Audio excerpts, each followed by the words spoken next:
There seems to be more and more emphasis every year on AP classes and taking AP classes and get as many AP classes as you can to get into that top school and to have success in college. Some high stakes, high pressure involved in AP classes. Is it really worth it? Well, we'll be talking about that in this video.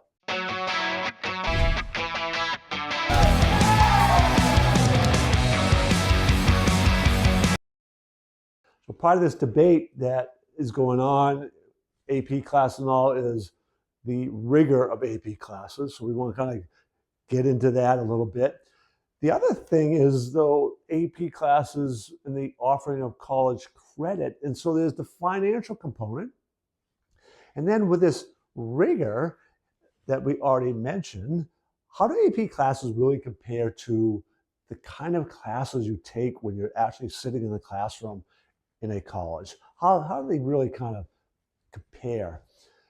And lastly, it's the stress and the emotional aspect that people put on themselves to take AP classes.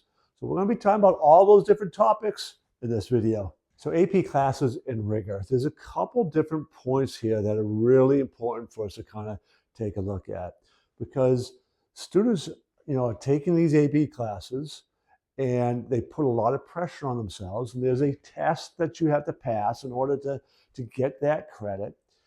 And there's one study that was reported in a journal that showed that these students who take AP classes, well, they do really pretty well on taking tests. And they have kind of developed this skill set around being able to take tests. But the real self-directed learning and research skills learning that you begin to get in college, they aren't quite as well prepared for that as you might think. And that's an important piece of college education and the grades that you're going to get in college and your chance to be successful in college. So that to me is a kind of a fascinating study, but it makes complete sense in how AP classes are structured. Now, there is also another study, though, that shows that 20% of students who take AP classes are more likely to persist through the first year than those who don't. And that also kind of makes sense because there's part of this persistence idea and drive that students who take AP classes tend to have developed and build within themselves. Again, it's that mindset related aspect. So, that debate and the rigor, AP classes can be really valuable. Just don't overlook this idea of helping kids develop the research and independent learning skill. One of the high pressure aspects of AP is the financial pressures. According to the college boards, 85% of colleges are going to accept for college credit AP classes if you score on the test a 3 or higher. Well, that could be a big deal. If you look at the median tuition of a top 25 university at over $6,000 per course, and you get 3 AP courses, it's $18,000. That's a big deal. Some students actually have done enough AP classes that they come in as a sophomore or potentially higher, but that's not that uncommon to come in as a sophomore. That just saved you a whole year. And at a median tuition of out of state for state university, in states a little over 20,000. So if you go to state university, excuse me, on average, tuition, not room and board, tuition, a little over $20,000, right? So out of state's like 40,000. Top 25 is like 60,000. Just tuition. You get a whole year saved, just saving $20, $30, $40, $50,000. That's high pressure stakes. That's part of that AP aspect that people often ignore. There is a family that was, I know, homeschooled their kids. I think there was 6 of them. And part of the homeschooling was they also did AP classes.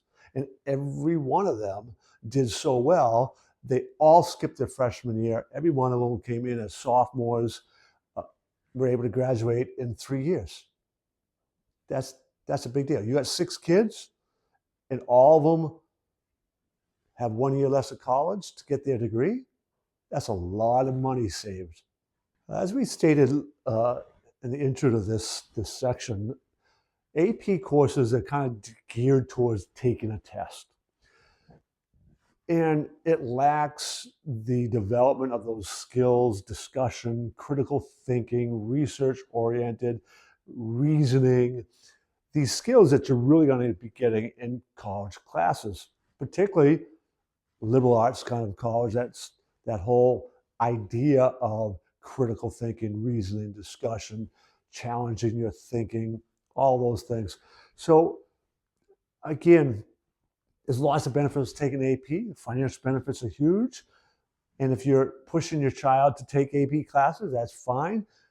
Please, though, make sure they're trying to develop those skill sets around the research, the independent study, being able to think and reason with other people, get involved in some debates and discussions. That is a tremendously important learning skill set that AP courses don't really engage students in.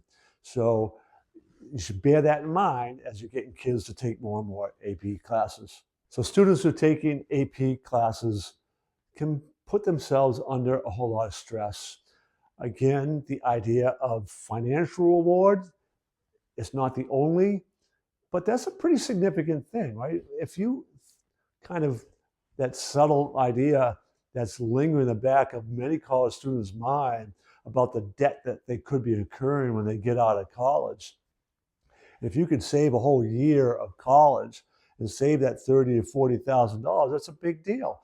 But you have to score a 3 or higher to have that take place. So you're putting money down to take an AP class, unless maybe your school might have a program so that it's offered and you don't have to pay for it. But if they don't and you have to pay for it yourself, you're paying for that and then you're going through this class. The pressure that to get those credits, to get that recognition, to be able to get into the school and get the credit for it from the schools is pretty significant. In fact, the National Association of School Psychologists said that 30% higher anxiety and stress-related emotions AP students have over their peers, right? They are putting that much pressure on themselves that they are becoming overwhelmed and beginning to experience burnout.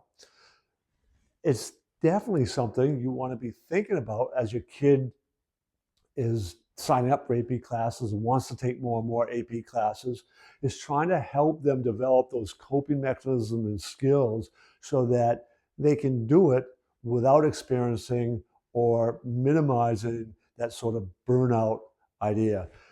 And that goes right back to what I preach all the time, and that is helping young people develop the mindset and the habits around mindset so that they can deal with stress in a healthy way. You don't avoid it. It's really impossible to kind of avoid stress. So you want to help them deal with it properly, and taking these AP classes is no different. Well, we just wrapped up another video, and as always, encourage you to subscribe to our channel, check out our other videos. One in particular you might be interested in is, are there summer classes to help students prepare for college? So you can look that one up, check that one out today, and I'll see you in the next video.